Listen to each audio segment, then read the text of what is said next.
హుస్నాబాద్ పట్టణంలో బస్టాండ్ పక్కన ఉన్నటువంటి ఖాళీ స్థలం జంక్షన్ అభివృద్ధికి గాను ఆర్టీసీ ఎండీ సజ్జనార్ గారు మరియు ఆర్టీసీ సంస్థలో పనిచేస్తున్న ఉద్యోగులు కలిసి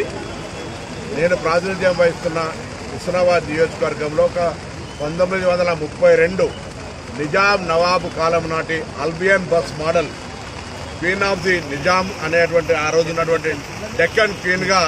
ఈ బస్సు ఆ రోజు ఇంట్రడ్యూస్ చేసినటువంటి బస్ మోడల్ ఇక్కడ పెట్టి ఉత్తర తెలంగాణ ప్రాంతానికి అందరికీ కూడా ఒక అవగాహన కలిగేటువంటి విధంగా ఈరోజు ఇక్కడ ఈ జంక్షన్ డెవలప్మెంట్లో బస్సులు ఏర్పాటు చేయడం జరిగింది.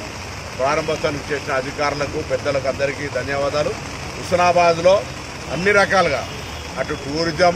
ఇటు ఎడ్యుకేషన్, అటు ఇండస్ట్రియల్, ఇటు అగ్రికల్చర్, అదేవిధంగా ఎంప్లాయ్మెంట్కి సంబంధించి ఇన్ఫ్రాస్ట్రక్చర్ సంబంధించి అన్ని రకాలుగా అభివృద్ధి చేసే భాగంగా హుస్నాబాద్లో ఈరోజు సెంట్రల్ లైటింగ్స్ ఉన్నటువంటి దాన్ని ప్లాంటేషన్కు సంబంధించి కానీ లేదా జంక్షన్ డెవలప్మెంట్ కూడా మరి దాదాపు 4 కోట్ల రూపాయలతో ఫౌండేషన్ వేసుకోవడం జరిగింది. ఈ కార్యక్రమం ఆ కార్యక్రమం ద్వారా ఇంతకుముందు కొత్త పల్లె చెరువు దగ్గర కూడా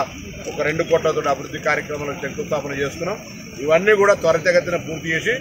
4 జిల్లా మధ్యలో ఉన్నటువంటి కరీంనగర్కు, సిద్దిపేటకు, హన్మకొండకు, జనగామకు ఎటు 35-40 కిలోమీటర్ల దూరంలో ఉన్న ఈ హుస్నాబాద్ సెంటర్గా మారడానికి వీలైనంత అభివృద్ధి చేయడానికి